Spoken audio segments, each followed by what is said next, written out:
Hey everyone, this is Bill Krieger from the Veterans Archives podcast, where we preserve and share the incredible stories of our nation's heroes. Catch us every Thursday at 5 p.m. Eastern on Wreaths Across America Radio, or stream anytime on Buzzsprout, Spotify, Apple Podcasts. Really, anywhere you choose to get your podcast, you should be able to find us.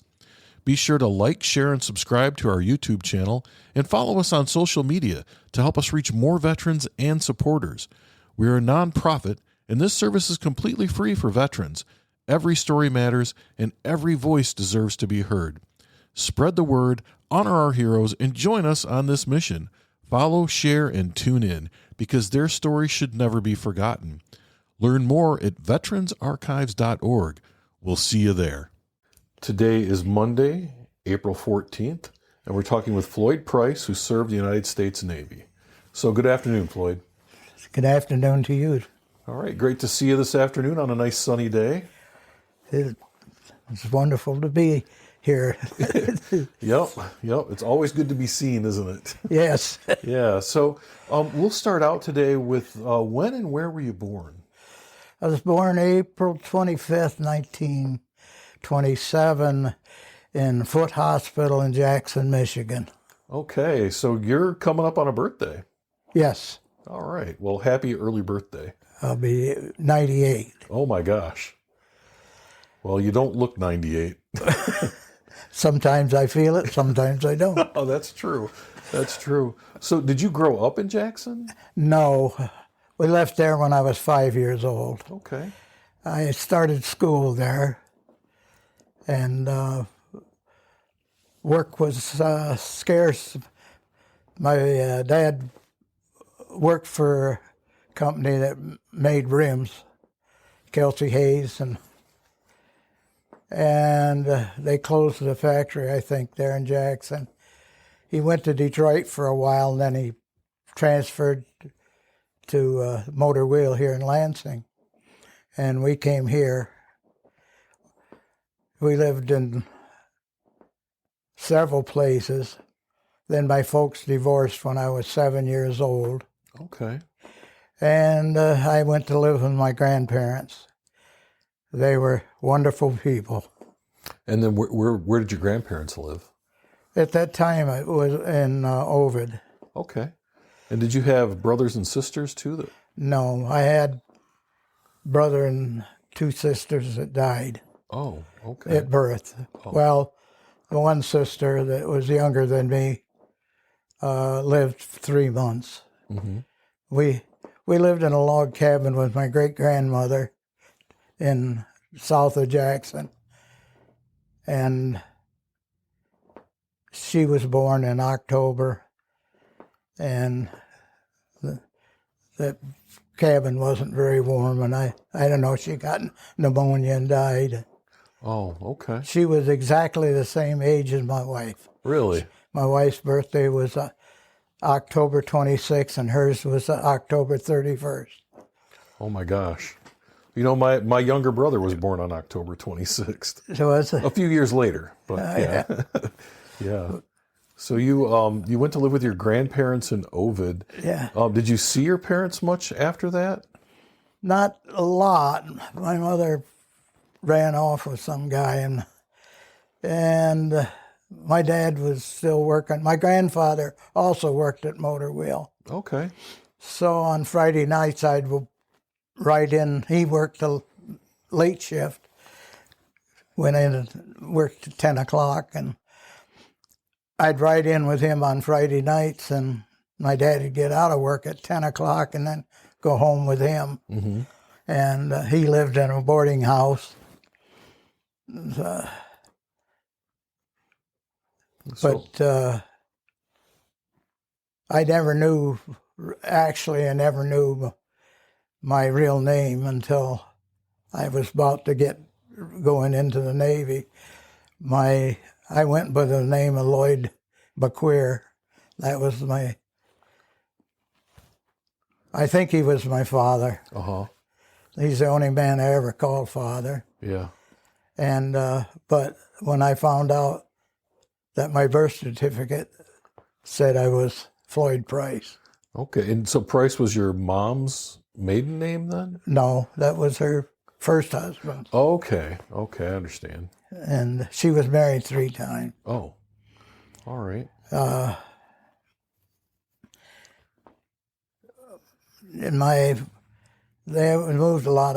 I went to 12 different schools and never graduated. Oh my gosh. I left home. I was back home. I didn't get along with my stepfather. And I was in junior high school, and I worked at Sparrow Hospital. Mm-hmm. I worked in the kitchen. I started out washing pots and pans. I got 22.5 cents an hour. Well, that was big money. Yeah. Yeah. And then they found out I was working too many hours going to school. Uh-huh. And I'd work from 4 to midnight, and I wasn't supposed to work past 10 o'clock. So I quit school. I went part-time to Central High School in Lansing, which is LCC now. Yeah. And then a couple year later, I got a job with a dry cleaning company in Lansing. Mm-hmm. That was a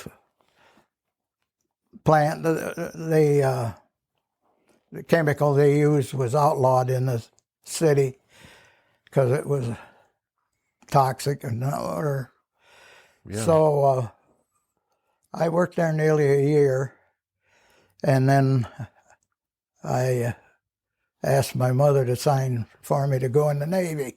Okay. And that would have been, That would be April of 1944. okay. So the World War II was Still going going. strong. Yeah. They were looking for warm bodies, so they didn't. I took my first examination. I only weighed 118 pounds, Really? and they had a 120 limit. But doctor said, "Well, we'll fatten him up." Yeah. You'll make weight soon enough, right? Yeah. Oh. So I went in. I took my basic at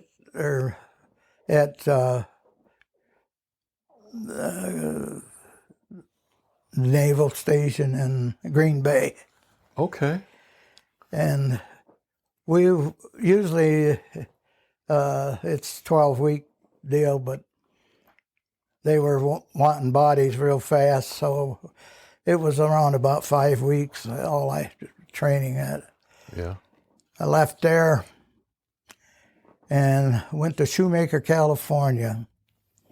They used to say it's the only place in the country that you can stand up to mud up to your ankles and have sand blowed in your eyes at the same time.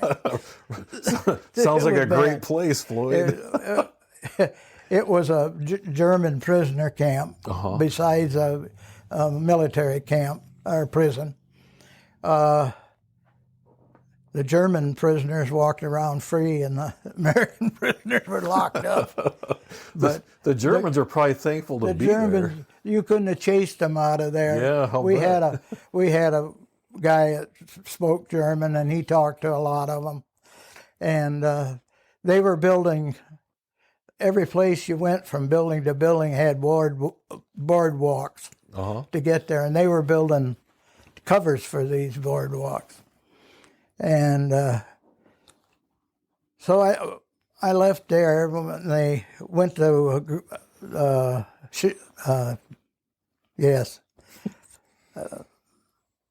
Treasure Island, Okay. and then I was assigned to the ship Riverside, the APA 102 Riverside. It was a new ship. It hadn't been only commissioned for 6 months. And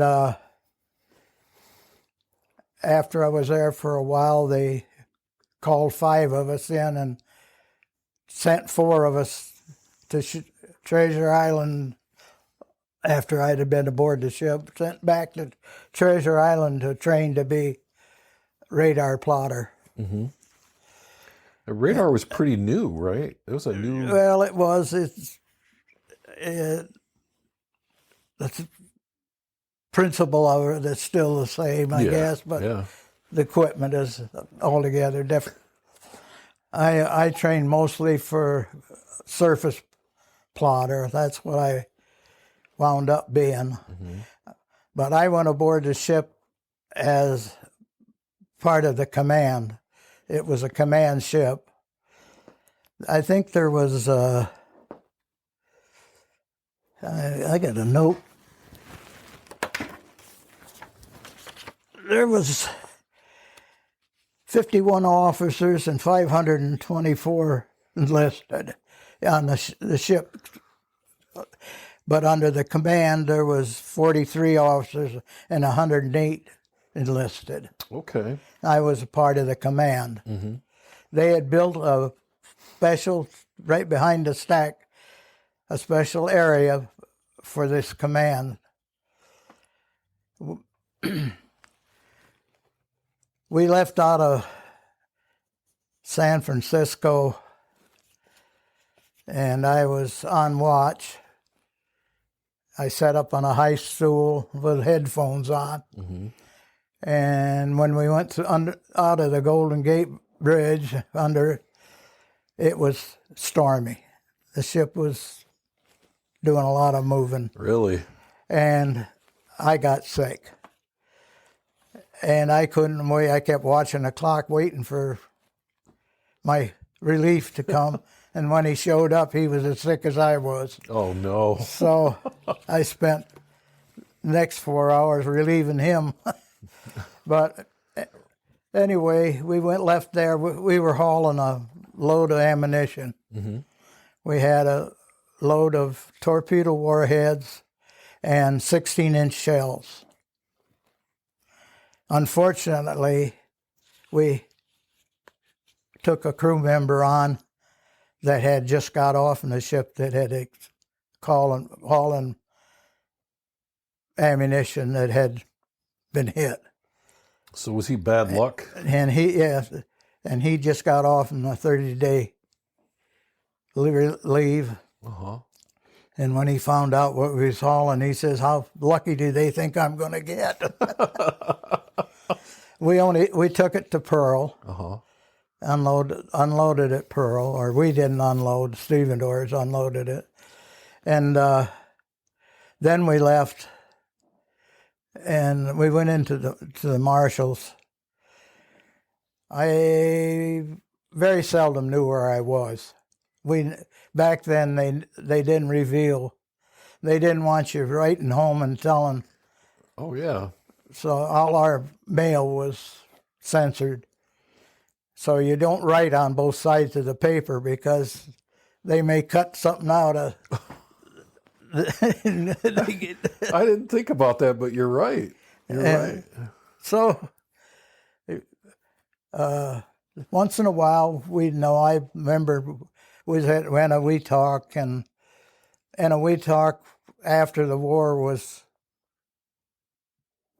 blown up by a test atomic bomb. I guess it still doesn't exist. And then we traveled around, I don't know how, we was at Mogmog Island. Mogmog Island was a beer island. Oh, tell me about this. Navy does not allow beer or any drinking on a ship. Right. So what they do is give you 3 cans of beer and send you over to an island. And you get your 3 cans of beer and back again. And Mogmog happened to be the island. I think it's still in the Marshalls. But then we wound up in the Philippines. Philippines was just being occupied, and it had already been taken back.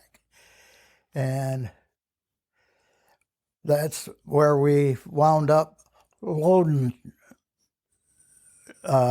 troops, Army troops, for the invasion of Okinawa. Okay. We took 32 ships, APAs. Most APAs, the Riverside was the largest APA other than its sister ship. The sister ship I can't even remember what the sister ship's name was.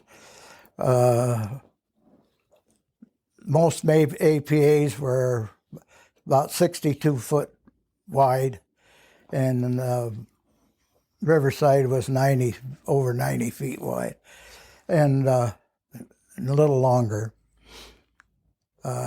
We hauled about 18 LCVPs and 4 Mike boats. They were landing craft, and we hauled, I believe, was 1,200 troops. That's a lot of people. And we left the Philippines with 3 columns of APAs loaded. I don't know if they were all. I know some of them were just supplies, and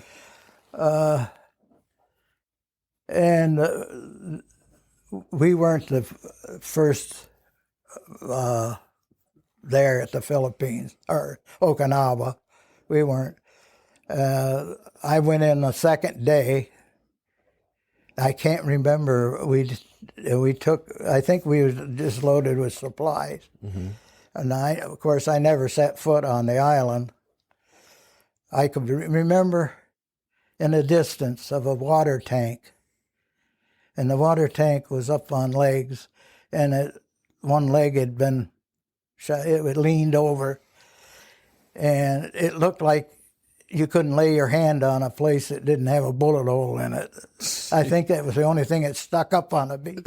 Everybody shot at it. Yeah. But anyway, the landings at Okinawa were not real bad. The Japanese went inland and dug in, and the worst fighting was later when the troops had to try to take out them. Of course, it wasn't too long after that they dropped the atomic bombs, both bombs. We were set in Buckner Bay, which is in Okinawa. It was named after the general that formed the invasion. And we would get, then of course, shortly after the second bomb was dropped, the Japanese surrendered. But all Japanese didn't realize it. Especially on Okinawa, right? Right. They didn't get word. The people of Okinawa was committing suicide. They're jumping off in cliffs. Things, I didn't see any of that, but and found that out later.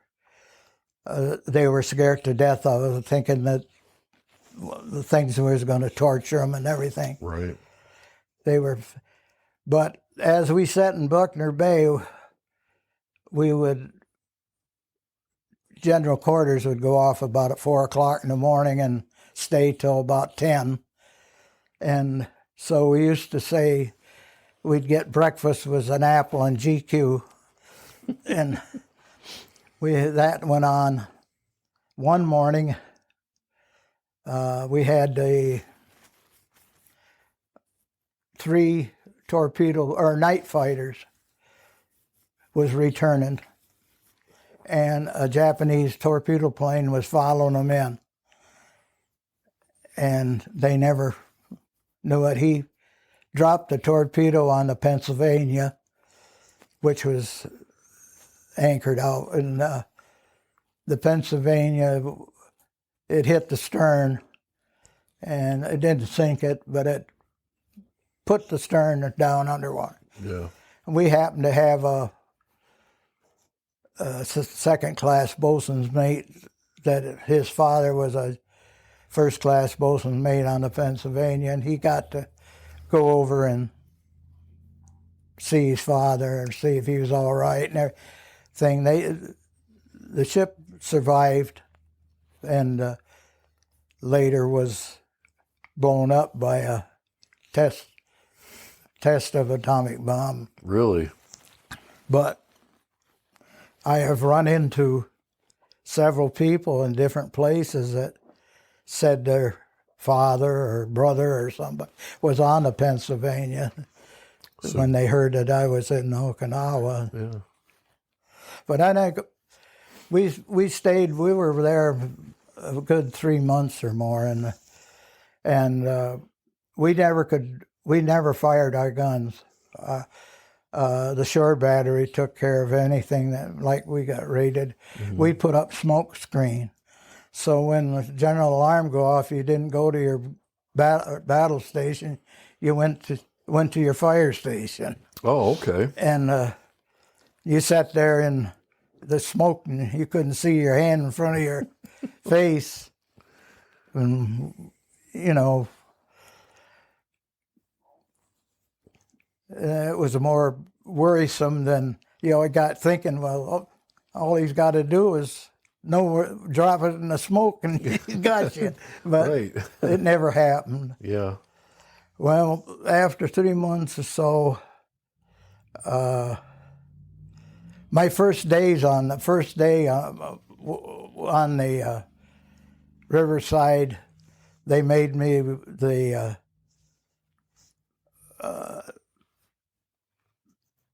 head of our command group,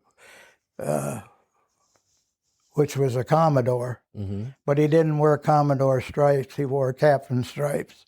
He was a retread from World War I. Oh, so he'd been around for a little while. Yeah, he was a wonderful person.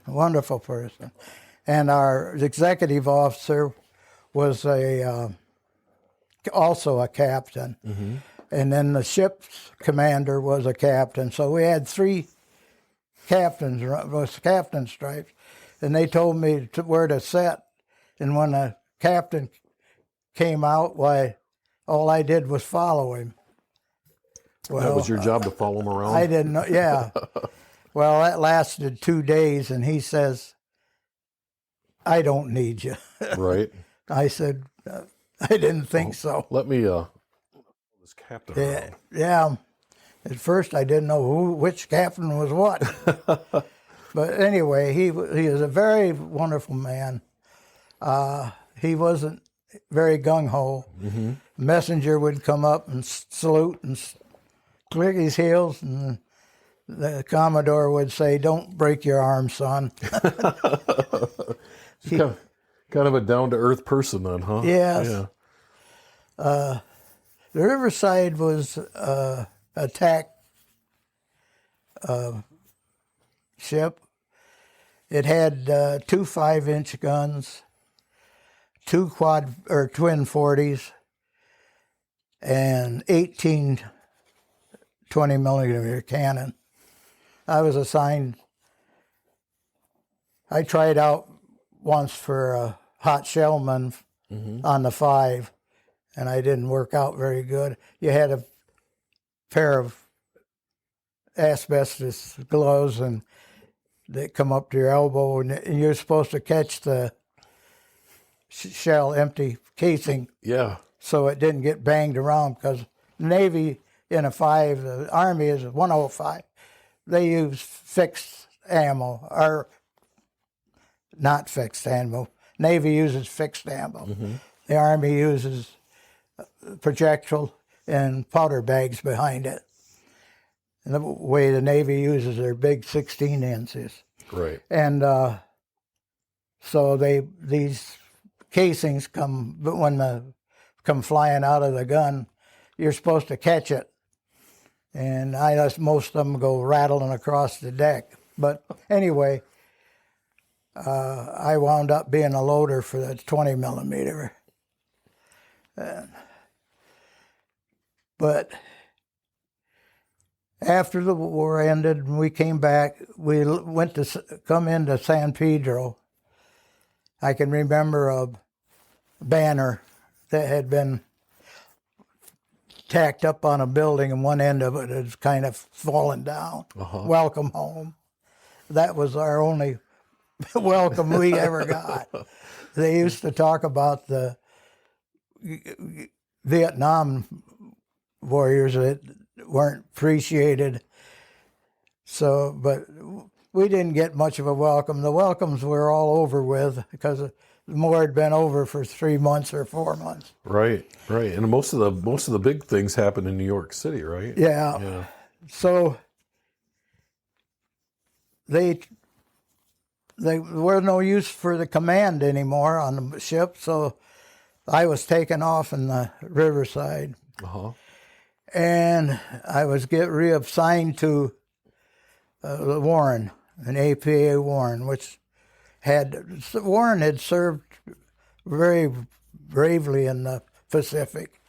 It was the same age as about the Riverside, but it was a smaller ship. It had lost a few of its crew. And we left, that was in San Francisco. May. We left out of San Francisco. We were on our way to Hawaii. And we were out maybe 5 or 6 hours. And we got orders to return. I don't know why. Still don't know.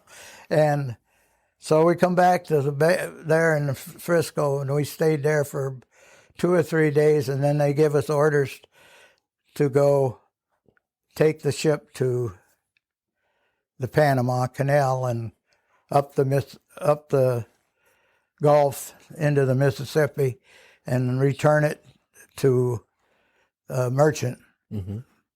They were selling it to merchants. And we worked on the ship for, I don't know, a month or 2 months, taking everything off from it, putting cables into, or greasing them and putting them away. And when we got down to the point where we couldn't live on the ship any longer, we lived in barracks on the beach. And then we worked on the ship for, I don't know, another month or so. And well, then I was reassigned to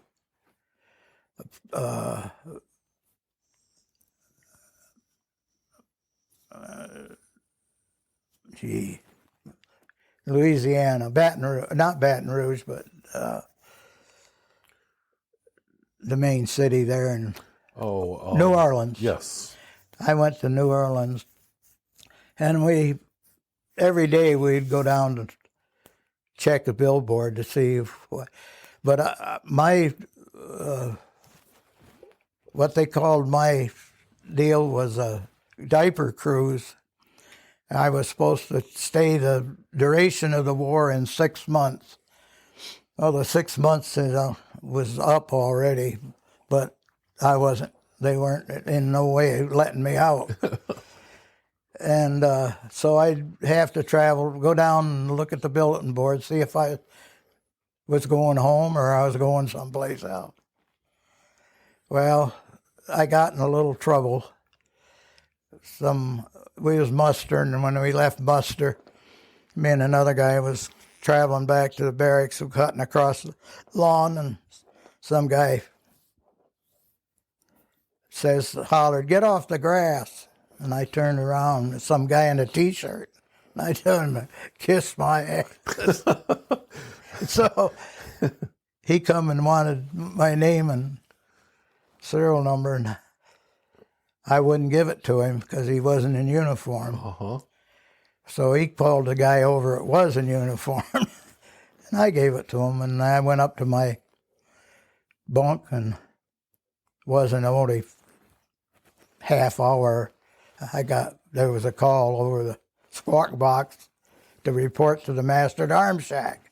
Oh boy. So I reported, and they said they had put me on captain mast. So I went to captain mast. 2 Marine guards escorted me in to a guy who was sitting there with all the brass you could muster, holding the letter, reading it. He says, "This sounds kind of serious, son." I said, "Yes, sir." I don't know what was on the letter. Still don't know. He says, "Well, I'm going to give you 5 days bread and water solitary confinement." Wow, for telling some guy to kiss your ass. Yeah. So back to the barracks, packed my stuff, got my sea bag, and they marched me up to it was about a mile and a half. It was a Marine prison. They took all my stuff away, took all my clothes, gave me prison clothes, had P's written all over it. Took me to a cell that wasn't any much bigger than 2 bunks wide. Mm-hmm. And there was nothing on it. It was just no flatbed. And they told me that at evening chow time, which I got 2 slices of bread and all the water I wanted, and I got a blanket and a mattress. I served for 3 days that way, and we in the morning time they'd give us a razor and we could shave, and we get our 2 slices of bread and water, and talk to the guys, and they said, well, the 3rd day they got to feed you. So 3rd day come, and you have to stand in front of your cell. There's a window in the door. It's only about 8 inches tall and 2 inches wide. Mm-hmm. And but they come along and tell you to get in line. Well, they went by me. I said, whoa, wait a minute. I said, this is my 3rd day. He says, you got a straight 5. Oh, no. So 4th day came up, and they says, you're getting out today. Well, I'm not arguing with them. Yeah. So I had to get dressed in my undressed blues. Took me up to the guard shack. I stood at parade rest from 8 in the morning till 11. And then they said, we're going back to Naval Base. Mm-hmm. So I got all my stuff, my sea bag, everything. Marched me back to the master at arms shack. The phone was ringing when I got there, and he says, what's your prisoner's name? And he said, Price. He says, take him back. He's got another day to serve. Oh, you got and I am just about not in. So they marched me back. The guard up at he said, hey, what'd you do, run back? I said, no. So he said, I'm not going to put you back in prison clothes. Because you're going to get out tomorrow. Yeah. So I went through the same routine the next day. Well, first thing I headed for was it was noon. I got chow, and of course I'm wanting more and more of everything. I couldn't eat half what I took. But anyway, it wasn't only about 2:00 in the afternoon I got orders that I was going to be shipped out. I was going to the same place that I'd already been assigned before I'd got in trouble. Uh-huh. And the others had already left. I was going by myself. I was assigned to 2 destroyers, which were tied together in the St. Johns River in Florida, Green Cove Springs, Florida. So I went there, and we was putting these destroyer escorts into mothballs. Uh-huh. And but anyway, when I was taking my amphibious training in San Diego at the Marine base there, I took up boxing. And some of these guys that I sparred with, I was only weighed 128 pounds. And, they bragged me up how good I was, Uh-huh.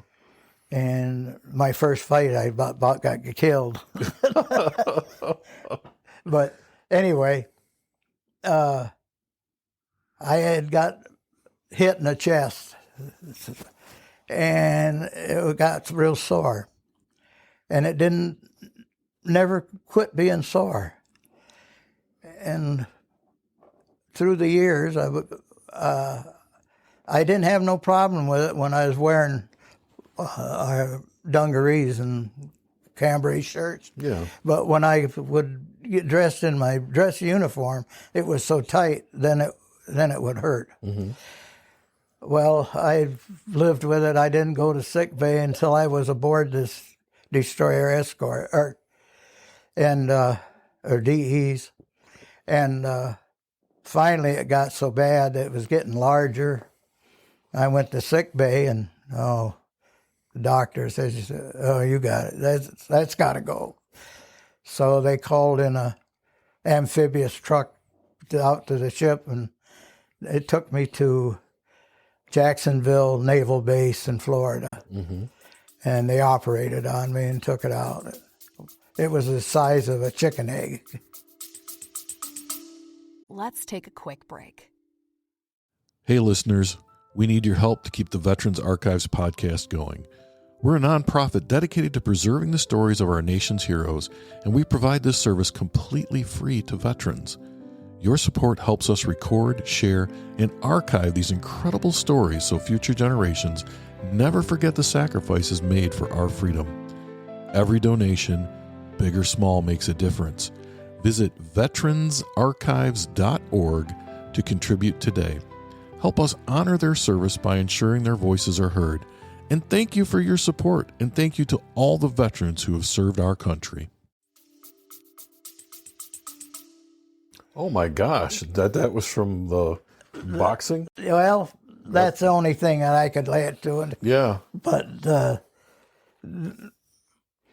and so then I went back after I had recuperated at the hospital. They went back to ship and put me on light duty, and I wasn't doing nothing, but we had 3 chief bosun's mates on the 2 ships, and all I did was see that they were fed.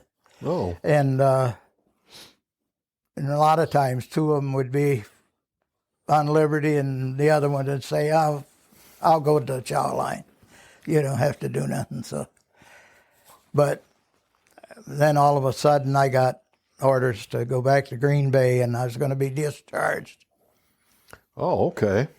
So how that was in June of '46. So you were in for quite a while then. From 44, April of 44. My time didn't start though till I was out of boot camp, and that was in June Okay. sometime. All right. But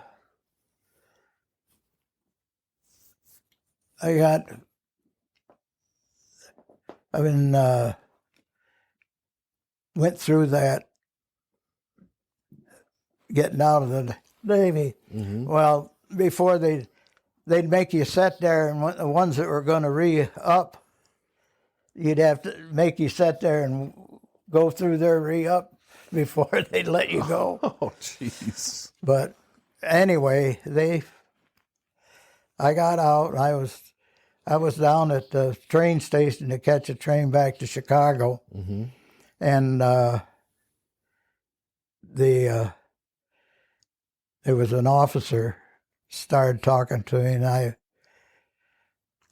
course, was addressing him as sir, and he says, "You don't have to do that anymore." I said, "No, I guess I've got a habit. That's kind of how call you do everybody it, right? sir." Yeah. And but then I left and went back here to Lansing. Well, we lived in the South End, and I could have stayed off for 6 months and drawn unemployment, but Yeah.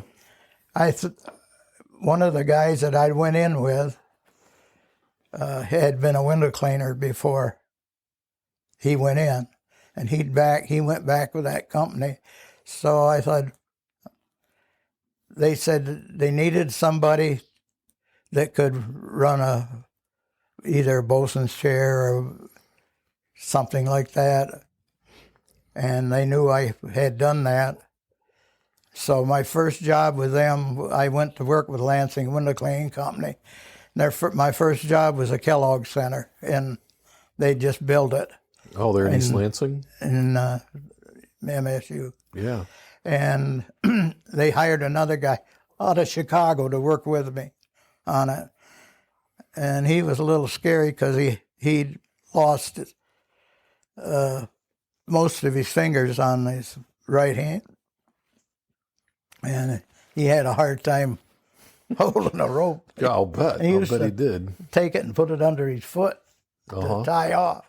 And that, I was on the other end. I wouldn't let go until he got tied up. But anyway, I worked for them for 12 and a half years. Mm-hmm. Then I went into business for myself, or not. I went with a partner. Mm-hmm. He'd also been in the Navy, but he was 9 months younger than me. And he didn't go in till November of 44. And he'd kind of started up a little business of his own. And he asked me one day if I would come with him. And I finally said, yep, I'll do it. So we were together 12 and a half years. And we separated. Mm-hmm.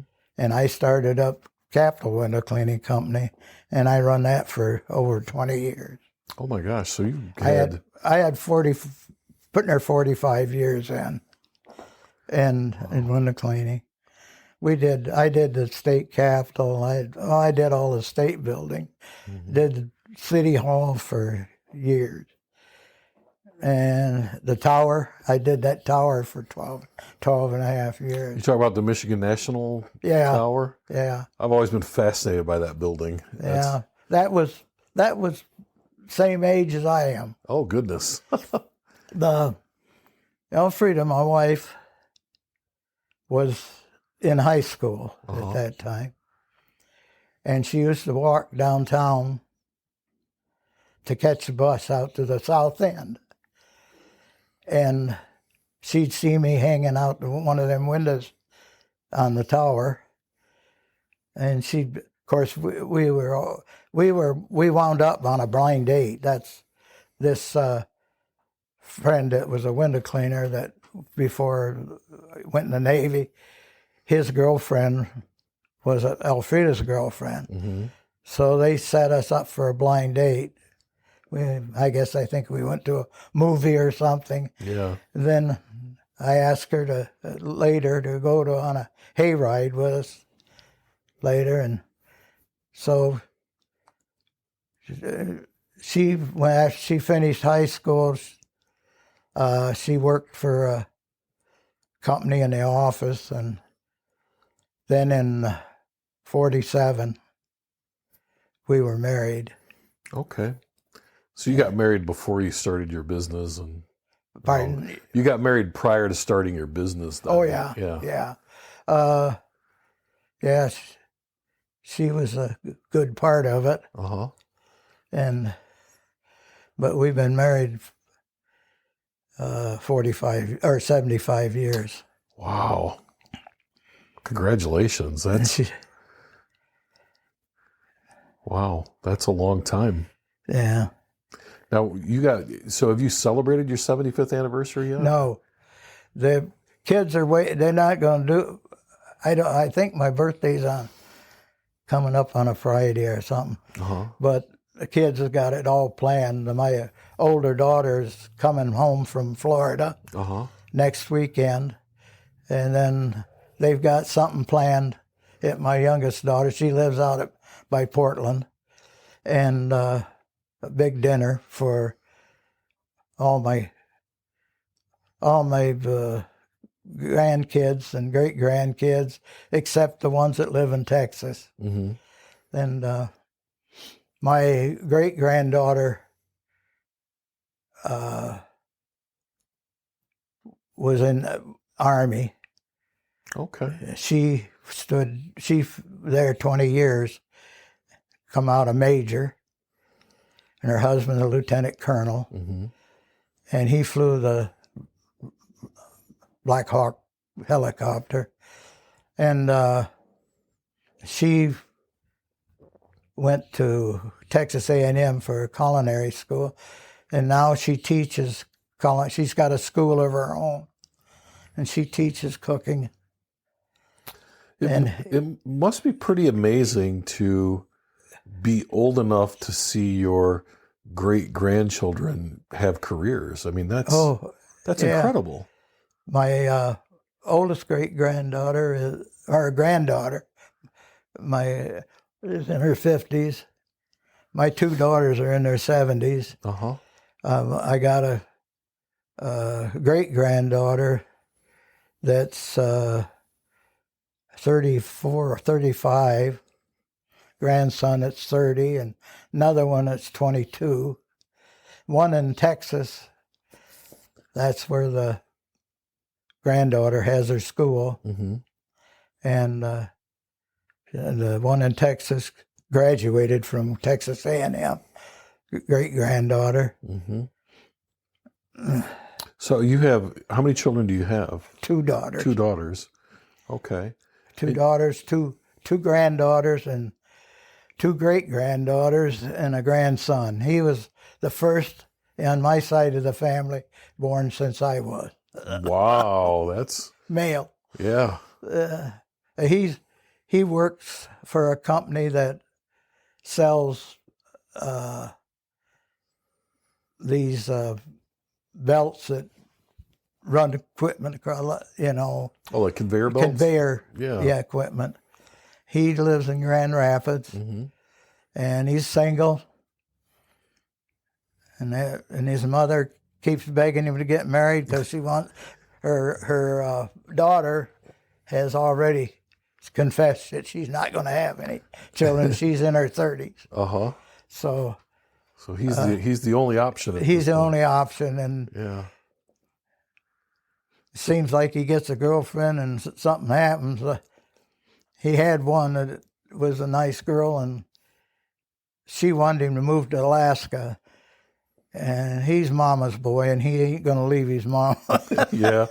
Yeah, that happens. That happens. So you were in the you said you were in the window cleaning business for 44 years. So you must have retired in the 80s then?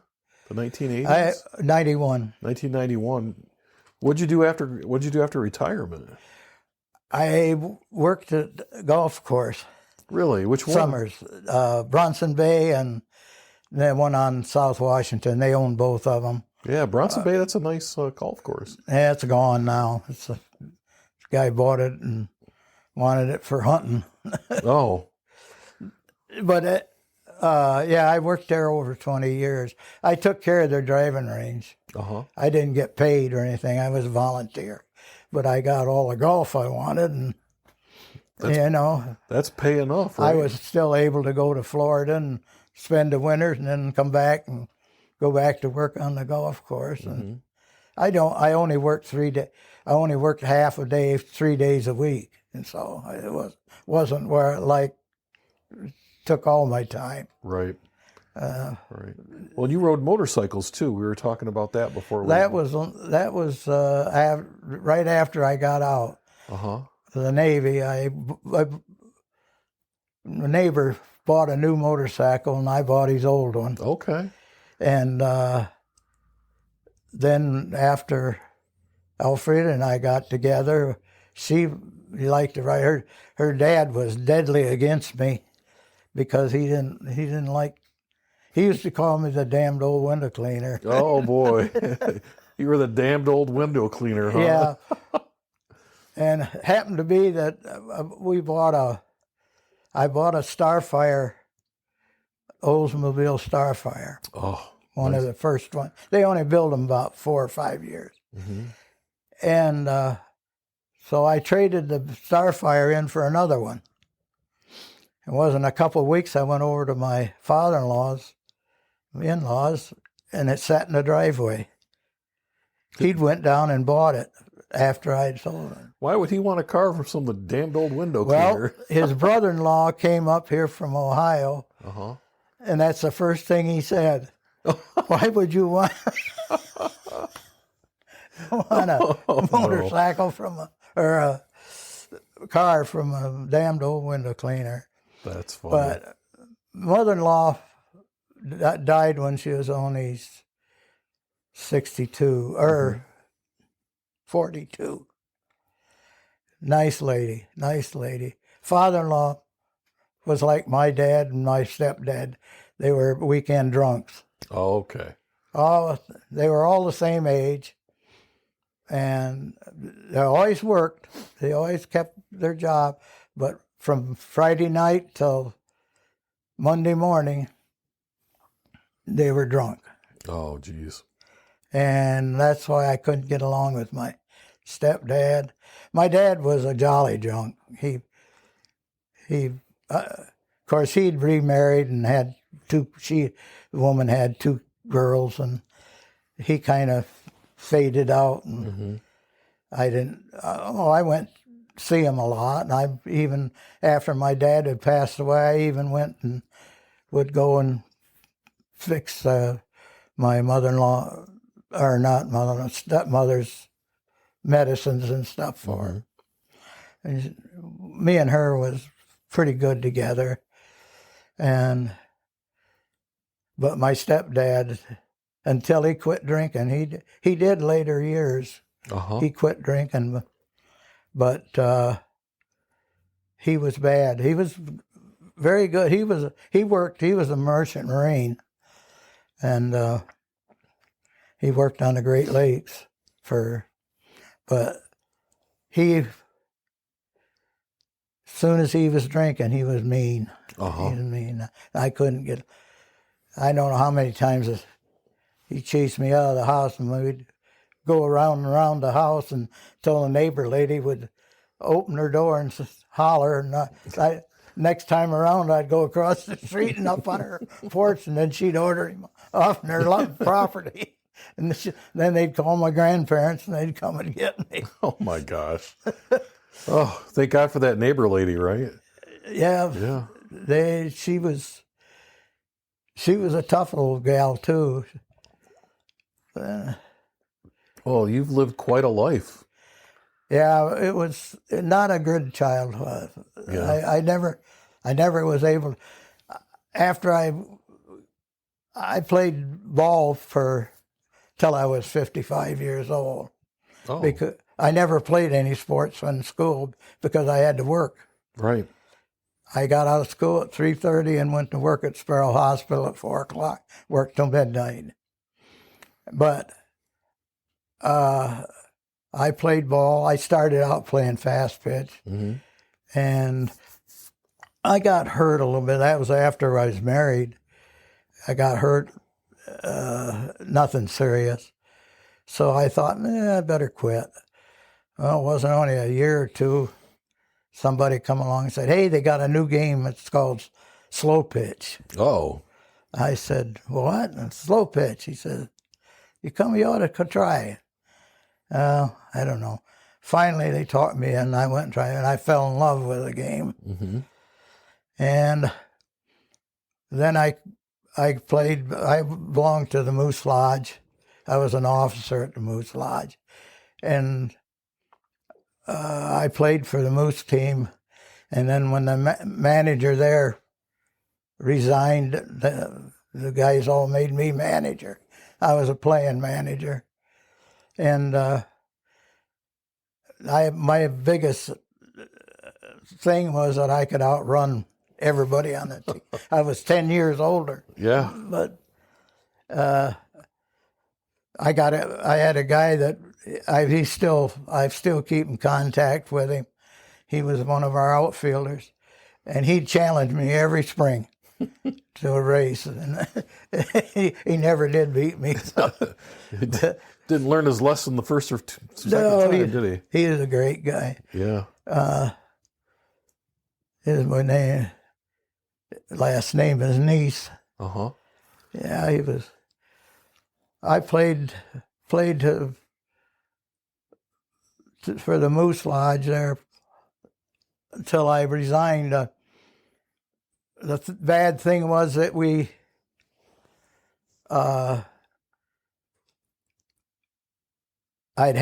we built a ball diamond behind the lodge there in Logan, and we'd have tournaments there, and to make money.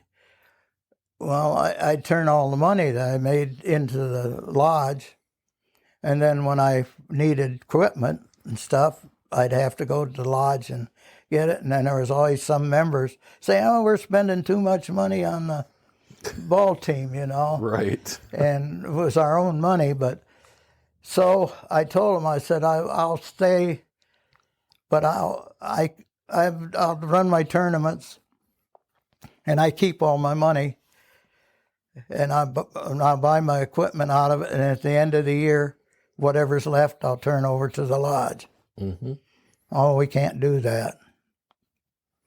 So I said, "Oh, I'm done." So it wasn't only 2 or 3 months, they called me up and said, "Hey, what you suggested, we decided that maybe we could do that." I said, "No, I'm all done." You had your chance. Yeah, I'm done. Yeah. Yeah. I played for the Emga County News for a while, Mm-hmm. and then the editor of the news played on the team, and then the guy that owned Dart Insurance, one of the owners, he played on the team, and they were all arguing about which one was the slowest. One would say that the other one run with a piano on his back. And they were going to have a race. They challenged each other to a race at the high school track there in Mason. And I did a lot of work in Mason. And I wrote to them and said I think they both were pikers, and that I challenged the winner. That was $100 to charity. Uh-huh. Well, it was way ahead of time to do it, so it got a lot of publicity out of the paper.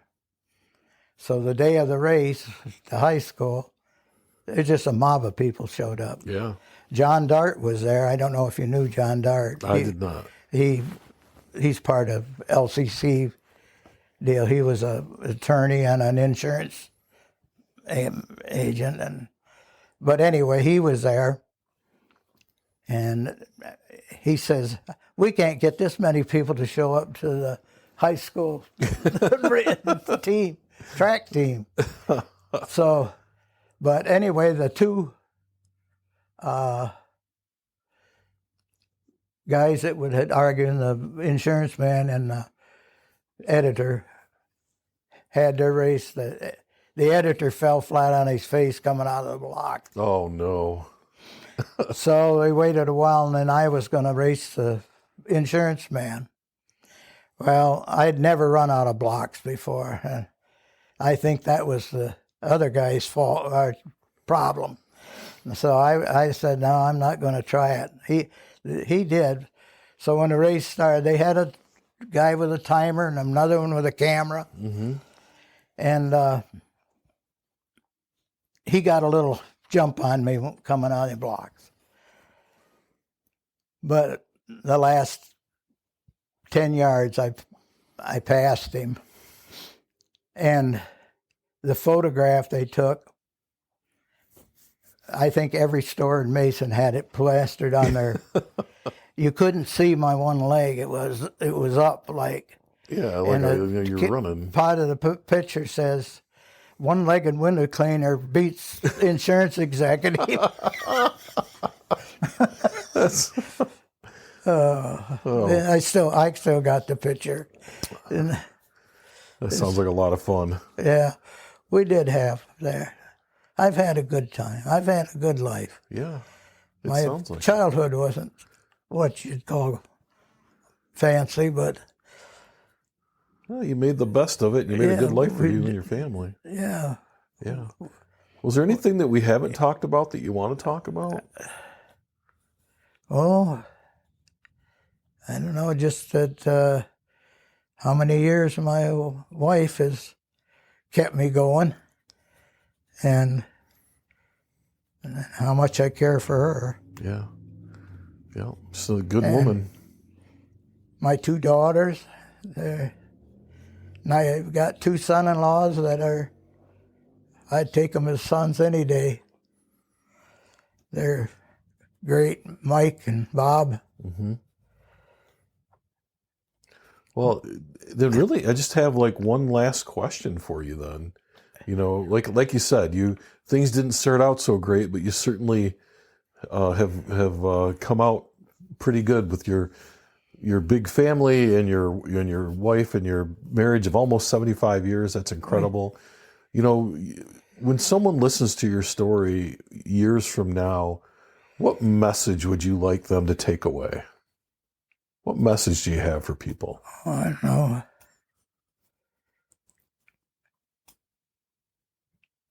I don't know. Just the only thing I could think of is, to do the best you can, and don't look back. Look forward. And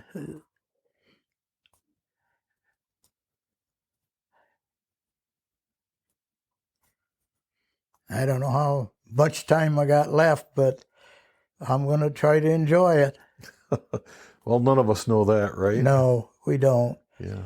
It's so many, nearly every old friend of mine, they're all gone, Navy buddies, they're all gone. I don't know of one of them that's alive. And I used to have a friend, and he was a barber in Mason. He owned a Cessna, and he used to, when I was out there working, he'd holler across the street, "You want to go to lunch?" I said, "Yep." I knew what he was talking about. We'd go out and jump in a plane, fly over to one of these little towns around that had restaurants on the airstrip, have our lunch, and fly back. It was really enjoyable, and I forget our 50th anniversary. I got a card from him, and I just read it the other day. Said, "Your lunch buddy, your flying lunch buddy." That's pretty awesome. And he was 103 the last time I heard anything about him. Mm-hmm. But I think he's gone now. Him and his wife were married 98 or 78 years. Wow, that's just incredible. Yeah. That's just incredible. Well, well, Floyd, thanks for taking time out of your day to sit and talk with me. I really appreciate it. Well, I enjoyed it too. I hope I got everything in that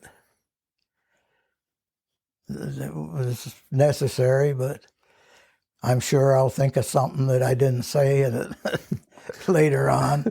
I think we all do. Yeah. That's a wrap for this episode of the Veterans Archives podcast. We truly appreciate you taking the time to listen and honor the incredible stories of our nation's heroes. Don't forget, you can catch us every Thursday at 5 p.m. Eastern on Wreaths Across America Radio, or stream past episodes anytime on Buzzsprout, Spotify, Apple Podcasts, and as I've said before, any place you can find a podcast, you can find the Veterans Archives podcast. If you enjoyed this episode, please take a moment to like, subscribe, and share our content on YouTube and Facebook and TikTok and Instagram and across all social media. Every share helps us reach more people and preserve more stories. The Veterans Archives podcast is a nonprofit initiative, and our mission is simple: to give veterans a voice and ensure their stories are never forgotten. This service is completely free for veterans because their sacrifices deserve to be recognized and remembered. You want to help? Follow us, spread the word, and if you know a veteran with a story to tell, send them our way. Visit us at veteransarchives.org to learn more about how you can get involved. Thanks again for tuning in, and most importantly, thank you to all the veterans and their families for their service and sacrifice. Until next time, take care, and we will see you on the next episode of the Veterans Archives Podcast.